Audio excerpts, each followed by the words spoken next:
Welcome back to Fox 11. From the president and his campaign rallies to NFL games with fans in the stands in certain cities, Americans are gathering once again in certain places. Now, while large crowds are not permitted in California, how long will it be before it is safe to go out once again? And is there anything we can do to protect ourselves if we do end up at a place with large crowds?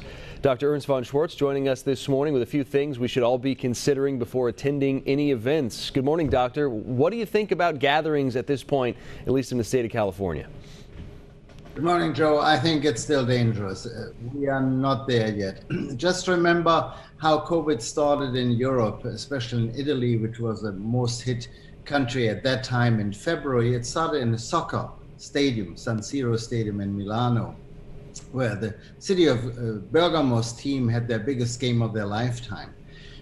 They all went home and they all infected their entire communities. So we're very concerned. I know that, and I think you mentioned the Browns won last night. They had approximately 6,000 spectators, as far as I know, in their stadium.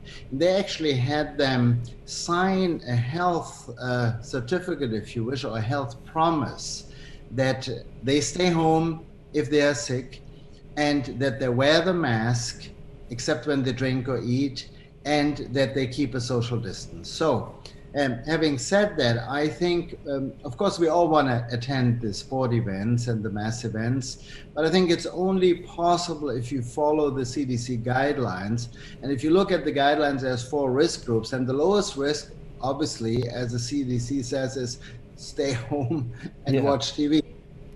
But if you have to go, or if you want to go to attend a mass sports event, then of course, check with your health authorities first. What is the transcription, the R factor in that area, number 1. Number 2, make sure you keep the social distances measures intact, 6 feet, 1.5 meters away from each other. Number 3, wear a mask. And we even nowadays say, well, if you have, then switch the mask to an N95 respirator mask, which is of course usually used by us as healthcare providers, but more and more people ask me about them. If you have them or if you can afford them, get them. Sure. There's a couple of other games this weekend that we're going to see fans in the stands. The Miami Dolphins will allow a maximum of 13,000 spectators. The Vikings and the Colts at Lucas Oil in Indianapolis, they will have some 2,500 spectators, so smaller there. And then the Dallas Cowboys, they'll have their stadium open as well, letting people in. We've also seen this in the political world, the president holding rallies. There's a lot of people in a tight space. At the NFL, they're trying to space folks out. When you see large gatherings and they're so closely together, I mean, it can't help but spread, right?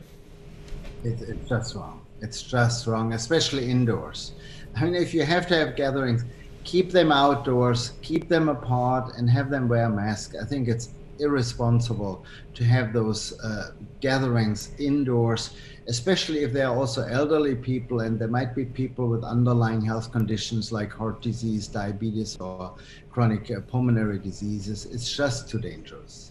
And finally, real quick, are we any closer in California to moving into a place where we may see sporting events again? I know the Pac-12 is talking about playing. There may not be fans in the stands if they play football, but we're still quite a ways out in this state, aren't we?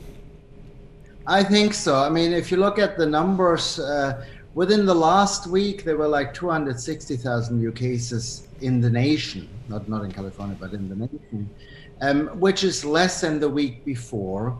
There was a decrease in the number. However, the death cases increased approximately 6,000 cases within the last week, and that's a 16% increase compared to the week before. So even though we see less overall COVID cases, people are still dying from it. And to answer your question, I think we are still away from mass events. We might be able to attend events with limited numbers of spectators as long as the safety measures are kept intact. Dr. Ernst von Schwartz, some good information there. Thanks so much.